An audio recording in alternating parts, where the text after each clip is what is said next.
अस्सलाम वालेकुम स्टूडेंट्स। आज ईवो में थोड़ा सा प्रॉब्लम आ रहा है, उसमें नेट नहीं आ रहा। तो मैंने मोबाइल हॉटस्पॉट के साथ इसको कनेक्ट किए हुए। अगर आप लोगों को कोई प्रॉब्लम आए तो मुझे बताइएगा। इनकम फ्रॉम सैलरी, पिछले लेक्चर्स में से कोई क्वेश्चन है तो पूछ लें। कल किसी स्टूडेंट ने कहा था कि उसने कोई टर्मिनेशन बेनिफिट्स में से कोई सवाल पूछना था।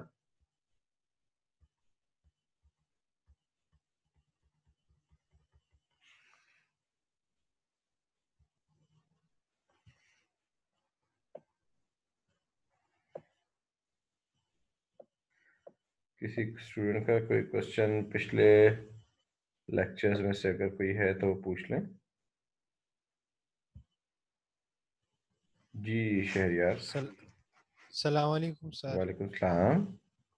सर ये फोरेंस और सैलरी का थोड़ा सा समझा दिए, कल समझ नहीं थी, सिग्नल प्रॉब्लम थी ज़रा।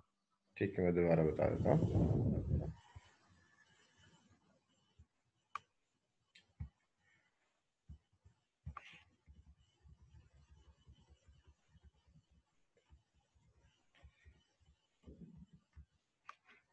Foreign source salary. Foreign source salary simple है। फॉरेन सोर्स सैलरी के बारे में लॉ ये कहता है कि foreign source salary of resident individuals is exam from tax. यानी अगर कोई रेजिडेंट पाकिस्तानी रेजिडेंट इंडिविजुअल है और उस रेजिडेंट इंडिविजुअल की फॉरेन सोर्स सैलरी है तो वो एग्जाम फ्रॉम टैक्स होगी, लेकिन उसके लिए कंडीशन क्या है? If foreign income tax paid. अगर उसने उस इनकम के उसके ऊपर कोई फॉरेन इनकम टैक्स पे किया हुआ है। अगर कोई फॉरेन इनकम टैक्स पेड नहीं है तो फिर foreign source salary exam from tax नहीं होगी। जैसे यूएई वगैरह में सैलरी के ऊपर टैक्स नहीं होता। तो अगर कोई रेजिडेंट पर्सन है जिसकी पाकिस्तान सोर्स इनकम भी है और वो यूएई से भी फर्ज किया कोई सैलरी इनकम अर्न करता है, ठीक है, तो उसकी foreign source salary exam from tax नहीं होगी। लेकिन अगर कोई रेजिडेंट पर्सन है और रेजिडेंट पर्सन पाकिस्तान से भी सैलरी लेता है और कुछ अरसे के लिए वो यूके जाता है, वहां से भी सैलरी लेता है, तो उसकी जो फॉरेन सोर्स सैलरी है वो एग्जाम फ्रॉम टैक्स होगी।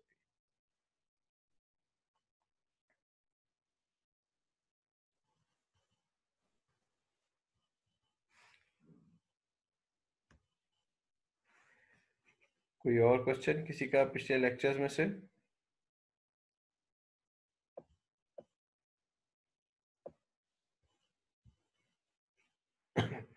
जी सलमान।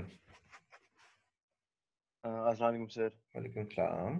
जी सर, ये कल सेल्फ हायरिंग जब हम पढ़ रहे थे सर, तो इसमें बेसिकली आपने ये बताया था कि जो एम्प्लॉय की प्रॉपर्टी है वो अगर हम मतलब एम्प्लॉयर को रेंट पे दे दें तो हम्म। वो रेंट जो है हम इनकम फ्रॉम प्रॉपर्टी में की हेडिंग में ऐड करेंगे, और जो अलाउंस हमें जो मिली है एम्प्लॉयर की तरफ से तो वो अलाउंस इनकम नहीं। फ्रॉम। अलाउंस नहीं।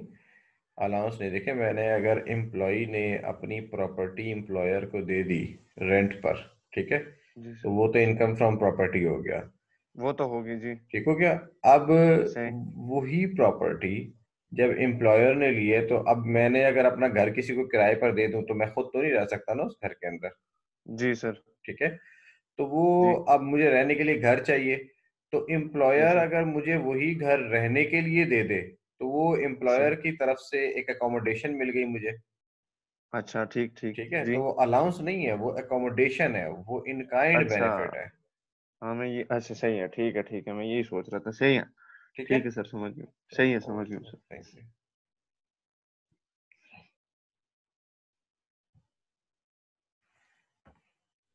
जी किसी का कोई और क्वेश्चन?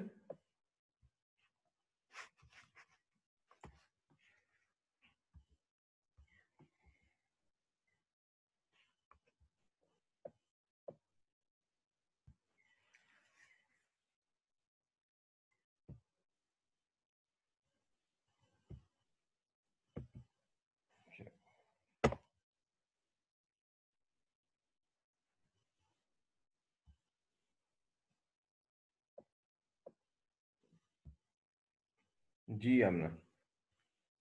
सर वो जो आपने कल मेडिकल में वो जो एग्जांपल कराई थी उसमें मिस्टर बी वाली बात अभी तक समझ नहीं आ रही सर। वो मेडिकल अलाउंस क्यों हमने ऐड किया था उसमें, मतलब? ये मैंने एग्जांपल ओपन कर ली। मिस्टर बी जो है, मिस्टर बी को देखें, मेडिकल रिम्बर्समेंट लिखी हुई है ना उसके टर्म्स ऑफ एम्प्लॉयमेंट में। जी सर। ठीक है, तो जब टर्म्स ऑफ एम्प्लॉयमेंट में ये लिखा हुआ हो कि इसे मेडिकल रिम्बर्समेंट मिलेगी, तो फिर मेडिकल अलाउंस की एग्जेम्पशन नहीं होती। तो सर ये मेडिकल अलाउंस फिर मतलब ऐड होना चाहिए उसमें? हाँ, ये मेडिकल अलाउंस उसकी सैलरी में ऐड हो जाएगा। एग्जेम्पशन किसी इनकम की या मेडिकल अलाउंस की उस वक्त होती है जब मेडिकल रिम्बर्समेंट जो है उसकी टर्म्स ऑफ एम्प्लॉयमेंट में ना हो, जब उसके टर्म्स ऑफ एम्प्लॉयमेंट में कोई मेडिकल फैसिलिटी ना लिखी हो, फिर मेडिकल अलाउंस की एग्जेम्पशन मिलती है। तो मिस्टर तो बी सर की, जी पूछें। वो 10% वाली बात थी, वो फिर कहाँ पे अप्लाई होगी? वो उस वक्त अप्लाई होगी जब आपको कोई medical reimbursement terms of employment में ना लिखी हुई है। जैसे सी और डी में देखें, मिस्टर सी में क्या लिखा हुआ है उसके टर्म्स ऑफ एम्प्लॉयमेंट में? No medical reimbursement and terms of employment. Mister D में भी क्या लिखा हुआ है?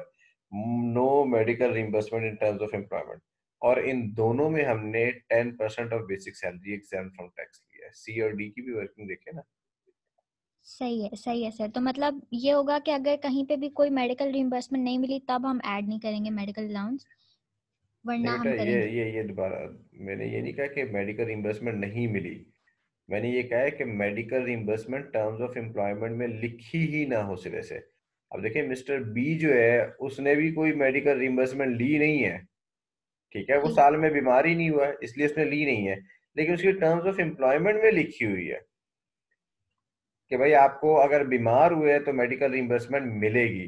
तो लॉ कहता है अगर टर्म्स ऑफ एम्प्लॉयमेंट में लिखी हो तो एम्प्लॉय उसे अवेल करे या ना करे, मेडिकल अलाउंस की एग्जेम्पशन नहीं मिलेगी। सही है सर, समझ आ गई। Thank you sir. Okay, thank you.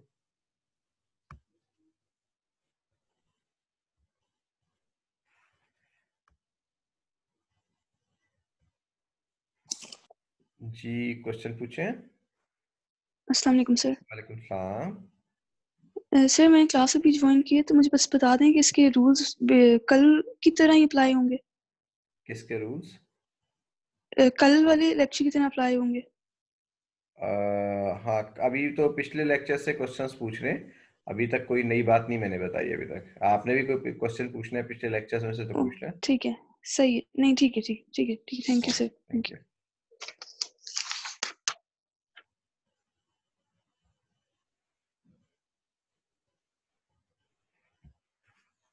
कोई और क्वेश्चन किसी का?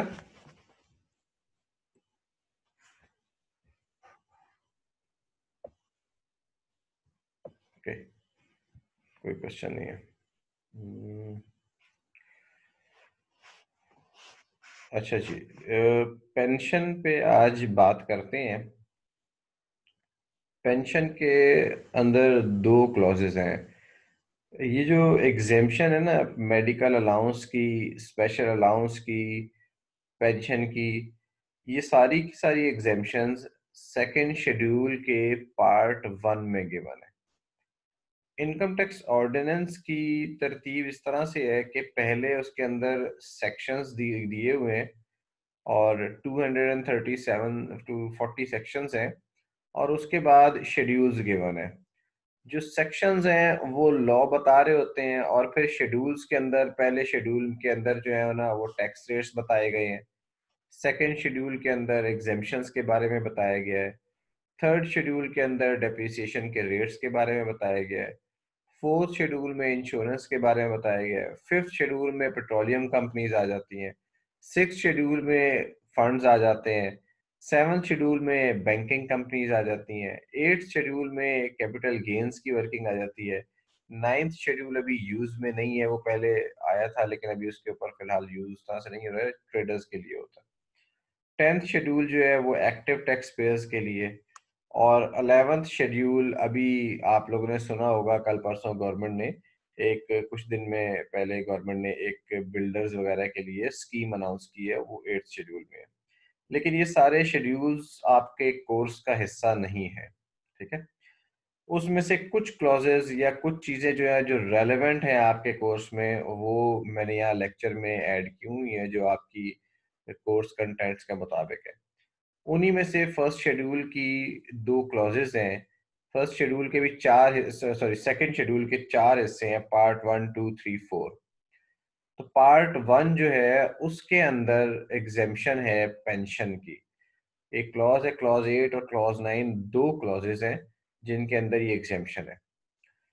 अच्छा, ये एग्जेम्पशन अवेलेबल है सब लोगों को जिनके पास पेंशन इनकम है, एक्सेप्ट ये जो नीचे केसेस गिवन है। यानी pension is totally exempt from tax except in the following circumstances. Employ continues to work for the same employer. अच्छा, इसको मैं थोड़ा सा डिस्ट्रीब्यूट करता हूँ, इसमें मैं थोड़ी सी चेंज करता हूँ स्लाइड के अंदर।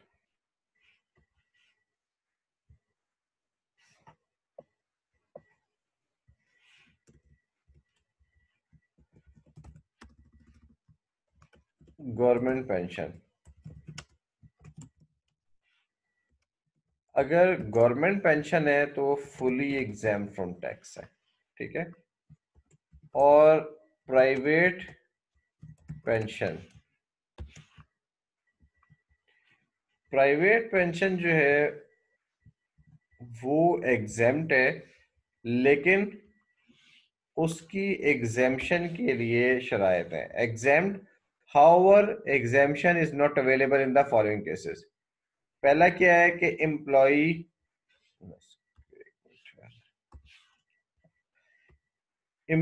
continues to work for the same employer or employer associate। अगर एम्प्लॉय उसी एम्प्लॉयर के लिए या एम्प्लॉयर एसोसिएट के लिए काम करता रहे तो फिर पेंशन की एग्जेम्पशन नहीं है। अगर एम्प्लॉयर उसी यानी एम्प्लॉय ने रिटायरमेंट फर्स्ट किया, अजमत साहब जो है वो एसबीएम के एम्प्लॉय हैं और एसबीएम से रिटायरमेंट लेकर वो परवेज मसूद साहब की जो चार्टर्ड अकाउंटेंट फर्म है उधर एम्प्लॉय हो जाते हैं। एसबीएम से कहते हैं कि जनाब मुझे पेंशन दे दो और मैं उधर चार्टर्ड अकाउंटेंट फर्म में एम्प्लॉयमेंट कर लेता हूँ, तो उनकी पेंशन एग्जेम्प्ट फ्रॉम टैक्स नहीं होगी क्योंकि वो एम्प्लॉयर के एसोसिएट से के साथ अभी भी काम कर रहे हैं, या एसबीएम से रिटायरमेंट लेके और फिर एसबीएम के साथ काम करते रहे कि पहले अब मुझे पेंशन के तौर पर आप बस पैसे देते रहे। तो ये इसलिए अलाउ नहीं है क्योंकि ये फिर एक टैक्स एवेजन का टूल बन जाएगा। हर बंदा कहेगा रिटायरमेंट ले ले और रिटायरमेंट के बाद पेंशन एग्जाम फ्रॉम टैक्स ले ले। तो कहता है कि pension, private pension, government pension fully exam from tax है, गवर्नमेंट पेंशन में ये शर्त नहीं है। प्राइवेट पेंशन में उन्होंने कहा कि ये एग्जाम नहीं होगी if employ continues to work for the same employer, employers associate. फिर उसके बाद कहता है इन केस ऑफ 2 पेंशंस, अगर एक शख्स रिटायर हुआ एक इदारे से फिर किसी और इदारे में मुलाजमत के लिए चला गया, वहां से भी रिटायर हो गया, तो उसे 2 पेंशन मिल रही है, पहले इदारे से भी मिल रही है, दूसरे इदारे से भी मिल रही है। तो कहता है in case of 2 pensions only 1 pension is exempt from tax. अगर 2 पेंशन हैं तो 1 पेंशन एग्जाम्प्ट फ्रॉम टैक्स होंगे। अच्छा, इसमें यहाँ पर भी मैं ऐड कर दूं ये द हायर वन, जो ज्यादा वाली है, जो ज्यादा वाली पेंशन है वो एग्जाम फ्रॉम टैक्स होगी, ठीक है। अगर 2 पेंशन हैं तो 2 में से जो हायर वाली है वो एग्जाम फ्रॉम टैक्स होगी। अच्छा, ये जो पेंशन है इसमें जो गवर्नमेंट की पेंशन है इसकी एग्जेम्पशन है क्लॉज 9 के मुताबिक, और ये जो पेंशन है ये क्लॉज 8 के मुताबिक है, ठीक है।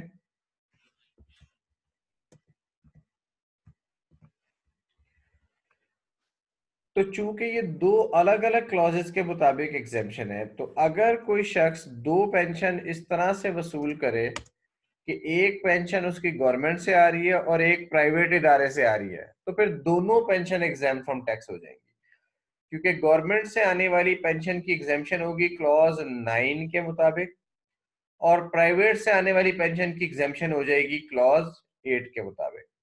हाँ, अगर किसी शख्स की फिर 3 पेंशन हो, ठीक है, 3 pensions, 1 government and 2 प्राइवेट। उस सूरत में क्या हो गया, government pension exempt and private 1 higher pension is exempt।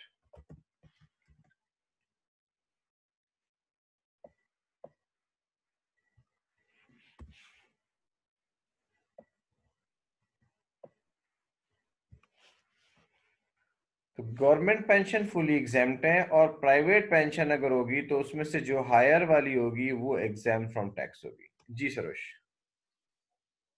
Sir higher वाली जो होगी वो फुली एग्जाम्प्ट होगी या क्लॉज 8 के अकॉर्डिंग होगी? हायर वाली फुली एग्जाम फ्रॉम टैक्स होगी, क्लॉज 8 के मुताबिक ही होगी। क्लॉज 8 में ही है कि हायर पेंशन जो है एग्जाम फ्रॉम टैक्स है और उसकी कंडीशन वही है कि वो एम्प्लॉयर के पास कंटिन्यू ना कर रहा हो जॉब, ठीक है, या एम्प्लॉयर के एसोसिएट के पास जॉब कंटिन्यू ना कर रहा हो। अगर वो कंटिन्यू कर रहा होगा तो फिर वो वाली पेंशन एग्जाम फ्रॉम टैक्स नहीं होगी। ठीक है सर।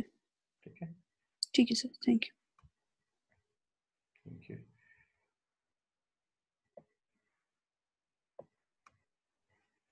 अच्छा, तो इसमें आपने देखा कि maximum 2 pensions exam from tax हो सकती हैं, ठीक है।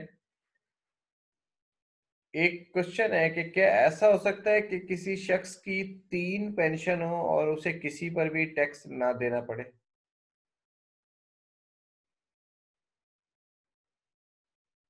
इन्हीं क्लॉजेस में रहते हुए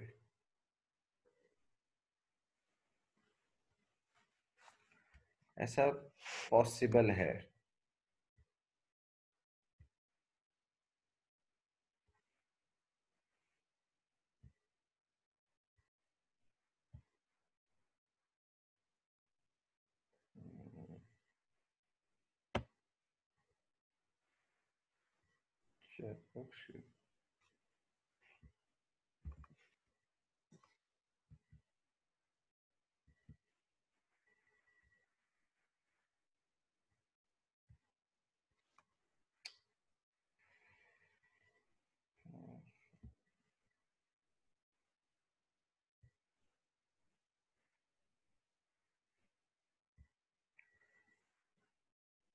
ऐसा पॉसिबल है। मैं आपको एक एग्जांपल बताता हूँ, उस एग्जांपल से आप देखें।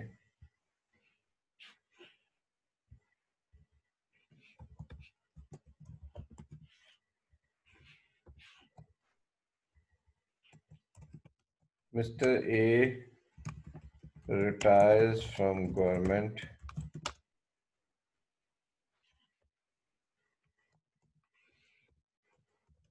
into say 1995 and received and started receiving pension is say and started receiving pension. His current pension per month is rupees.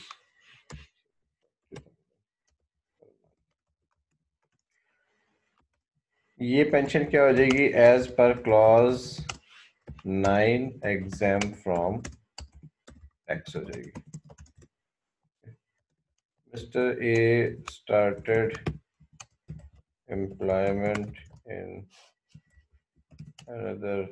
a private organization and worked there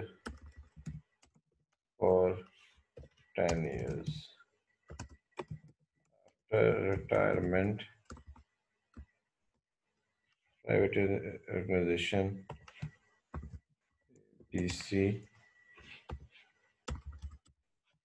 Then he worked for another private organization for 10 years and retired.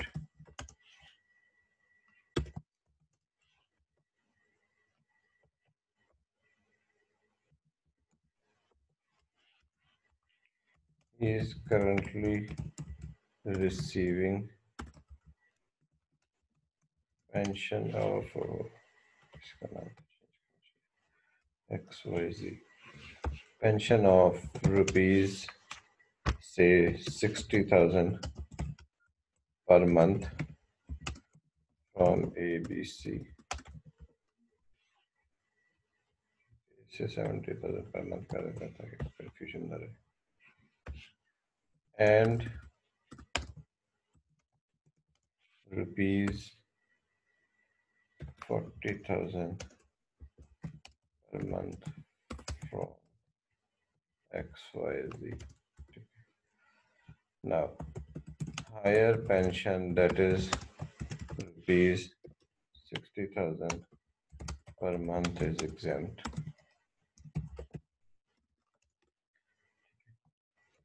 The lower pension is taxable, is equal to 40,000 into 12 is equal to 4,80,000 रुपए. ठीक है.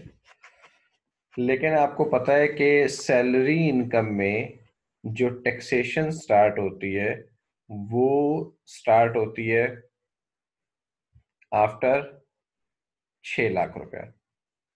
तो चूंकि जो lower वाली pension है वो taxable तो है लेकिन वो 6 लाख की लिमिट से नीचे है, तो इस तरह उसको तीनों पेंशन्स की एग्जेम्पशन मिल जाएगी. क्योंकि गवर्नमेंट पेंशन की तो सेपरेट क्लॉज के तहत एग्जेम्पशन है, 2 प्राइवेट पेंशन थी उनमें से हायर वाली एग्जाम फ्रॉम टैक्स हो गई, और जो लोअर वाली पेंशन है उस लोअर वाली पेंशन की टैक्सेबिलिटी नहीं रही क्योंकि उसकी अमाउंट जो है वो 40,000 रुपए पर मंथ से कम है.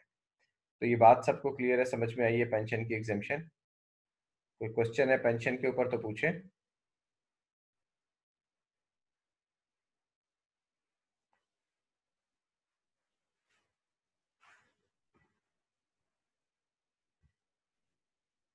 जी पूछे.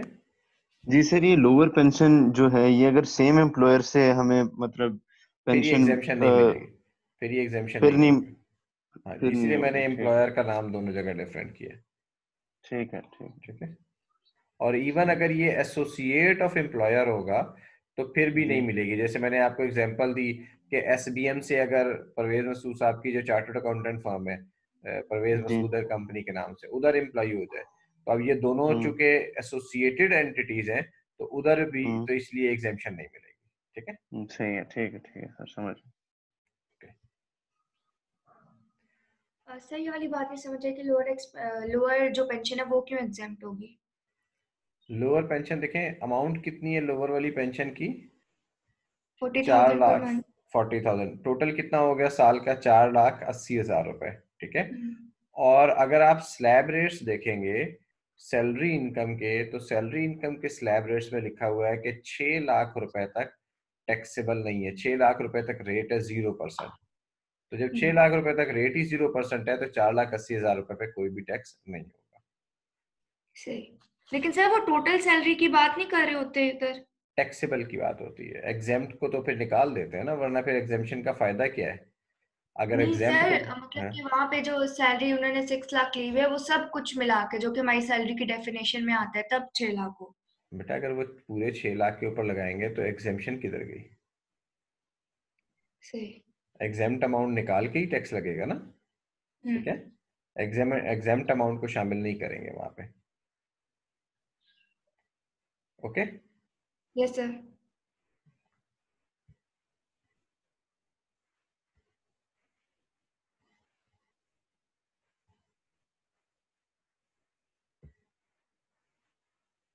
जी सरोज क्वेश्चन पूछे. सर ये कंडीशंस तब अप्लाई होंगी ना जब जो एम्प्लॉय है वो मतलब कंप्लीटली रिटायर हो गया, अब वो कोई फोर्स जॉब नहीं कर रहा. नहीं, ये देखें अब ये कम्प्लीटली रिटायर तो नहीं हुआ ना. पहले एक जगह से रिटायर हुआ, फिर उसने दूसरी जगह मुलाजमत शुरू कर दी, फिर दूसरी जगह से रिटायर हुआ, तीसरी जगह शुरू कर दी, फिर उसके बाद वो रिटायर हो गया. मतलब फिर उसके बाद उसने काम, हो सकता है वो उसके बाद भी काम करता रहे, चौथी जगह पे भी काम कर सकता है, उसे मना नहीं करते. तो लेकिन उसे जो पेंशन मिल रही है वो एग्जाम फ्रॉम टैक्स होगी. गवर्नमेंट से मिलने वाली pension fully exempt from tax है, और प्राइवेट से मिलने वाली भी हायर एग्जेम्प्ट फ्रॉम टैक्स है। लेकिन प्राइवेट से मिलने वाली में सिर्फ ये होगा कि अगर एसोसिएट के पास काम कर रहा होगा तो फिर एग्जेम्पशन नहीं होगी। ठीक या है। उसी तो सर मतलब कि जी सर, जी आप बताएं। तो मतलब हर जॉब की अलग-अलग जो है बेसिक सैलरी है, ये बेसिकली 480,000 हाँ, हर और एक की जो है 60,000 पर ना, मंथ। जी बिल्कुल जी बिल्कुल। अब जब वो अपनी रिटर्न फाइल करेगा ना, एनुअल टैक्स रिटर्न, तो एनुअल जी टैक्स सर। रिटर्न में बताएगा कि जनाब मेरी ये एक एक पेंशन आ रही है, ये भी एग्जाम फ्रॉम टैक्स है। एबीसी की पेंशन बताएगा, ये भी आ रही है, ये हायर वाली है, इसलिए ये भी एग्जाम फ्रॉम टैक्स है। फिर तीसरी जगह के जाके लिखेगा कि ये मेरी टैक्सेबल पेंशन है, लेकिन उसके ऊपर जब टैक्स का रेट अप्लाई करेगा तो वो जीरो हो जाएगा। तो इस तरह से उसे किसी अमाउंट पे ठीक है टैक्स सर। नहीं देना पड़ेगा।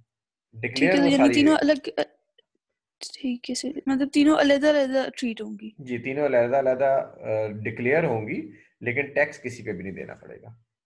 ठीक है, थैंक यू सर। ओके।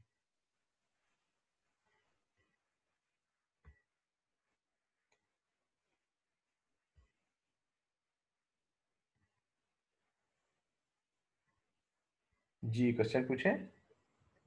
अस्सलाम वालेकुम सर। वालेकुम मैंने सलाम। पूछना था कि अगर किसी बंदे ने सर्विस किसी बाहर कंट्री में दी है और अब वो अगर पाकिस्तान में है, तो ये सारे रूल्स अप्लाई वैसे ही करेंगे जब वो बाहर से उसको पेंशन रिसीव होगी तो? देखें, अगर किसी दूसरे मुल्क में वहाँ पर उसने जॉब की है, ठीक है, और हाँ जी। दूसरे मुल्क में जॉब करने के बाद उसको वहाँ पे एक तो या तो टैक्स लग रहा है, क्योंकि ये इनकम उसके सैलरी की डेफिनेशन में शामिल है ना। अगर वहाँ पे वो जी जी। टैक्स दे रहा है तो being a foreign source salary जिसके ऊपर टैक्स दिया वो एग्जाम फ्रॉम टैक्स हो जाएगी। ठीक हो गया। अच्छा, ठीक है। दूसरा ये कि पेंशन की एग्जेम्पशन में जो क्लॉज 8 या क्लॉज 9 है, वहां पर ये नहीं लिखा हुआ कि ये पेंशन जो है ये सिर्फ पाकिस्तान सोर्स होगी तो ये एग्जाम फ्रॉम टैक्स होगी। वहां पर पेंशन की ठीक एग्जेम्पशन दी हुई है, तो चाहे वो पाकिस्तान सोर्स हो या फॉरेन सोर्स हो, दोनों सूरतों में एग्जाम फ्रॉम टैक्स होनी चाहिए। ठीक है सर। ठीक है।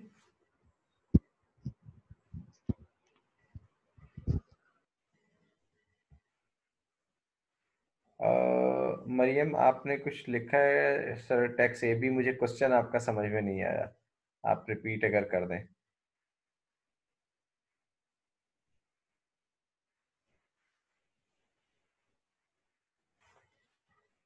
मरियम कहाँ पर है?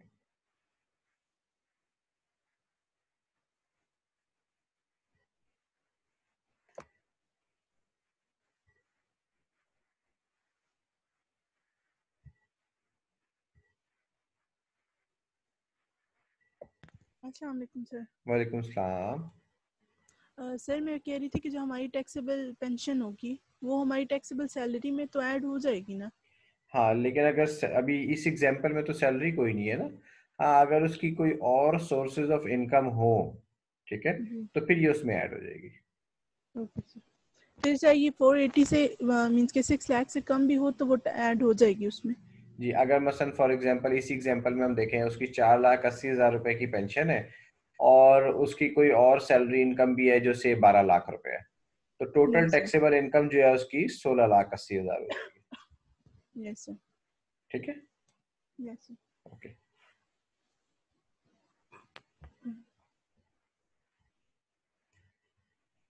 जी क्वेश्चन पूछें। सर ये 1680,000 वाली बात जो आपने की है दोबारा रिपीट कर देंगे? जी, मैं इसमें अभी तो हमने ये एग्जांपल ली थी ना, 3 पेंशन है। फर्ज किया बाबा जी जो है वो अभी तक मुलाजमत कर रहे हैं, उन्होंने रिटायरमेंट का फैसला नहीं किया, ठीक है, और वहां से वो लाख रुपए पर मंथ सैलरी ड्रॉ कर रहे हैं। तो अब उनकी एक टैक्सेबल इनकम और आ गई, सैलरी आ गई 12 लाख रुपए, ठीक है। उस 12 लाख के साथ 4,80,000 रुपए की टैक्सेबल जो पेंशन है वो ऐड हो जाएगी, तो फिर इनकम कितनी हो जाएगी? 16,80,000 रुपए। ये उस केस में अगर वो सेम ऑर्गेनाइजेशन में काम करते रहे? ये उस केस में होगा कि अगर इसके अलावा रिटायरमेंट के बाद फिर उसने जॉब शुरू कर दी, इसी को मैं, यानी ये भी मैं एग्जांपल ली थी ना कि गवर्नमेंट से रिटायर हुआ एबीसी में चला गया, एबीसी से रिटायर हुआ एक्सवाईजी में चला गया, एक्सवाईजी से रिटायर हुआ और पीक्यूआर में चला गया, एक और ऑर्गेनाइजेशन में चला गया, और वहां पे वो अभी जॉब कर रहा है, अभी वहां से रिटायर नहीं हुआ, ठीक है, या वहां से भी पेंशन ले रहा है, तो वो भी टैक्सेबल पेंशन हो जाएगी। ठीक है, तो यानी एक सोर्स ऑफ इनकम अगर और आ गया तो वो इस पेंशन इनकम के साथ ऐड हो जाएगा। मैं यहीं पर जैसे ऐड करता हूँ ना, ये अभी 4,80,000 रुपए से now he is earning more income, कोई वो सैलरी भी हो सकती है, पेंशन भी हो सकती है, और any other normal tax regime income, ₹100,000 per month. अब इसकी 4 सोर्सेज ऑफ इनकम हो गई। पहले वाली गवर्नमेंट पेंशन एग्जेम्प्ट हो गई, जो 2 पेंशन थी उनमें से हायर वाली एग्जेम्प्ट हो गई, तीसरी टैक्सेबल हो गई 4,80,000, और जो उसकी सैलरी है 1,00,000 रुपए पर मंथ, ये पूरे 12 लाख रुपए साल की सैलरी हो जाएगी। इसमें 4,80,000 ऐड कर देंगे तो 16,80,000 रुपए उसकी टैक्सेबल इनकम बन जाएगी। सर लेकिन हम 4,80,000 क्यों ऐड करेंगे? वो तो पिछली जॉब का पार्ट था ना। हाँ, लेकिन इनकम तो वो अभी अर्न कर रहा है ना। सर लेकिन वो टैक्स स्लैब में तो नहीं फॉल करती। टैक्स स्लैब में तो बाकी इनकम के साथ मिलके तो टैक्स स्लैब में चली गई ना। देखिए, अब उसकी जब इनकम बनाएंगे ना तो इस तरह से बनेगी।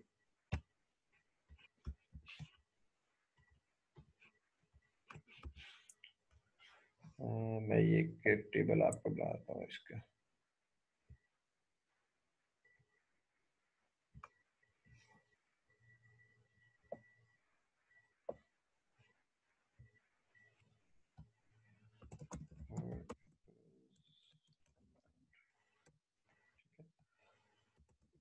इनकम फ्रॉम गवर्नमेंट पेंशन, ये एग्जेम्प्ट फ्रॉम टैक्स हो जाएगी। ठीक है, ये कितनी अमाउंट थी? 70,000 इंटू 12,84, 8,40,000 रुपये। ठीक है, यहाँ पर एक कॉलम आ गया और ऐड कर दो।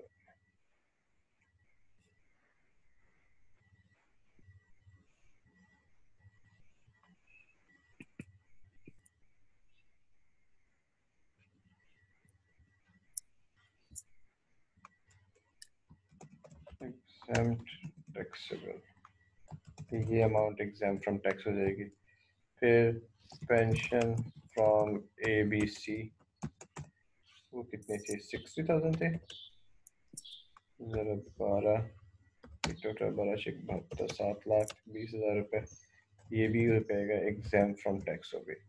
उसके बाद pension from XYZ which is 40,000 into 12 is equal to 4,80,000। अब ये उसकी टैक्सेबल इनकम है। फिर उसकी से एक और सैलरी है, सैलरी फ्रॉम PQR या कोई और इनकम है, 1,00,000 रुपए पर मंथ इंटू 12। ठीक है, जो कि बन जाएगी 12,00,000 रुपए। तो ये भी टैक्सेबल है। तो जब हम वर्किंग करेंगे, जब रिटर्न बनाएंगे, तो रिटर्न में जितनी भी टैक्सेबल इनकम होती है वो सारी की सारी हम ऐड कर देते हैं।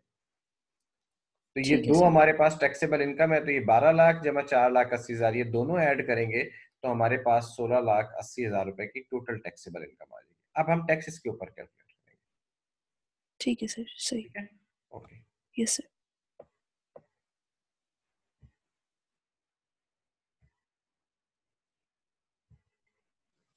जी मरियम, क्वेश्चन पूछे।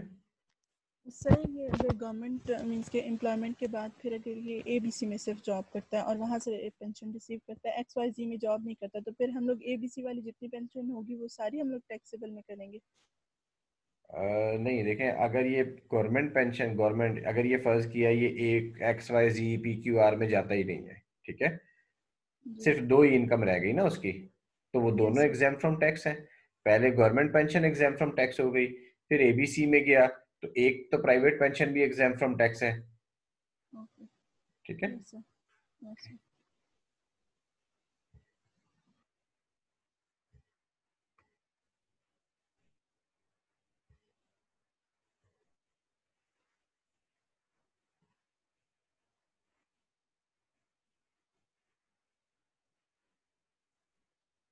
जी आमना, आपने क्वेश्चन लिखा है कि 16,80,000 पे टैक्स होगा। हाँ जी, 16,80,000 रुपए के ऊपर बिल्कुल टैक्स होगा। और अली हैदर ने क्वेश्चन ये किया है कि अगर सैलरी 50,000 रुपए से कम होगी, ठीक है। अच्छा देखें, अगर ये सैलरी फर्ज किया PQR से 50,000 रुपए से कम है, ठीक है, लेकिन उस तब भी ये टैक्सेबल हो जाएगा, इसलिए कि 50,000 रुपए मल्टीप्लाई बाय 12, 6 लाख रुपए, ये 6 लाख रुपए और 4,80,000, हम दो, ये दोनों टैक्सेबल है। हम दोनों को मिलाएंगे ये, तो दोनों मिलके 6 लाख से ऊपर चले जाएंगे। जब हमने स्लैब रेट अप्लाई कर रहे हैं तो हमने सारी टैक्सेबल इनकम ऐड करनी है, ठीक है। तो जब सारी टैक्सेबल इनकम ऐड करेंगे तो फिर देखेंगे कि ये उससे ऊपर जा रहा है या नहीं जा रहा। आई होप अली, अगर आपको मेरा जवाब क्लियर है। किसी का कोई और क्वेश्चन है तो पूछें जी। सॉरी जी सरोज, क्वेश्चन पूछें। सर इसमें बेसिक रूल ये है कि जो एग्जाम्प्ट होती हैं वो अलग-अलग ट्रीट होती हैं, जो टैक्सेबल होती हैं उनको एक साथ हम ऐड करके ट्रीट हाँ करते जी हैं। बिल्कुल, जो एग्जाम्प्ट इनकम होगी उसको आपने अलग कर देना, और जितनी भी फिर टैक्सेबल इनकम होती हैं उनको हम इकट्ठा कर देते हैं।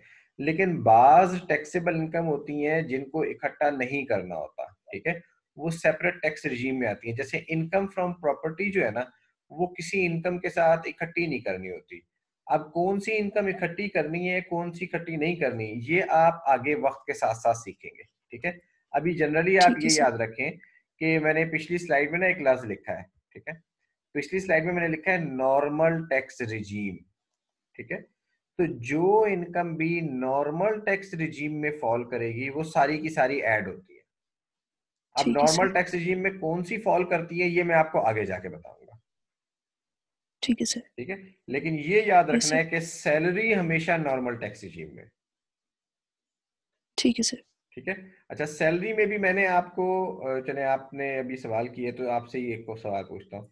सैलरी में भी मैंने आपको एक सैलरी इनकम ऐसी बताई है जिसको आपने अलग निकालना है, जिसको आपने नॉर्मल सैलरी के रेट पर टैक्स नहीं करना बल्कि उसके स्पेशल रेट्स हैं। तो याद है आपको? नहीं सर। उस पर आपने सवाल भी किया था मेरे ख्याल में। चले, बाकी से भी ये सवाल मैं रिपीट करता हूँ। किसी स्टूडेंट को याद है कि सैलरी में मैंने आप लोगों को बताया था कि सैलरी में वो कौन सी सोर्स ऑफ इनकम है, वो कौन सी सैलरी इनकम है जिसके ऊपर नॉर्मल रेट अप्लाई नहीं करते बल्कि हम एक स्पेशल रेट अप्लाई करते हैं।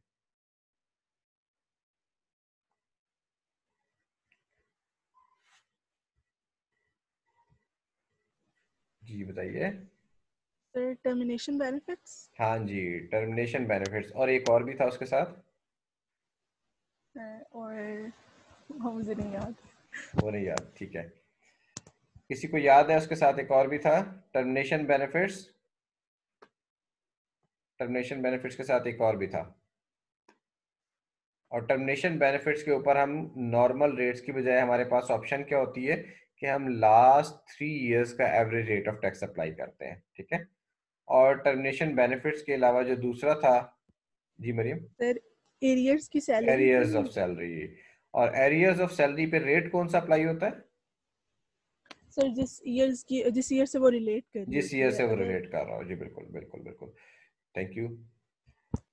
तो एरियर्स ऑफ सैलरी और टर्मिनेशन बेनिफिट्स, ये इनको लॉ ने अलग सेपरेट ब्लॉक बना दिया, और इनके ऊपर फिर करंट ईयर की बजाय हम रेलेवेंट ईयर के रेट अप्लाई कर रहे होते हैं। तो इस तरह से आगे भी आप जाके पढ़ेंगे कि कुछ सोर्सेज ऑफ इनकम ऐसी आती जाएंगी जिनके ऊपर करंट ईयर की बजाय रेलेवेंट ईयर के या एवरेज रेट के या कोई और स्पेशल टैक्स रेट अप्लाई हो जाए। तो आज के लिए इतना काफी है, फिर इंशाल्लाह ताला कल मुलाकात होगी। Thank you very much. जी सलमान। सर ये स्लाइड जरा भेज सकते हैं आप व्हाट्सएप पे जो आइए मैं अपडेटेड है स्लाइड अपडेट कर दूंगा। Please sir. ठीक, जी sir, okay, thank thank you. You.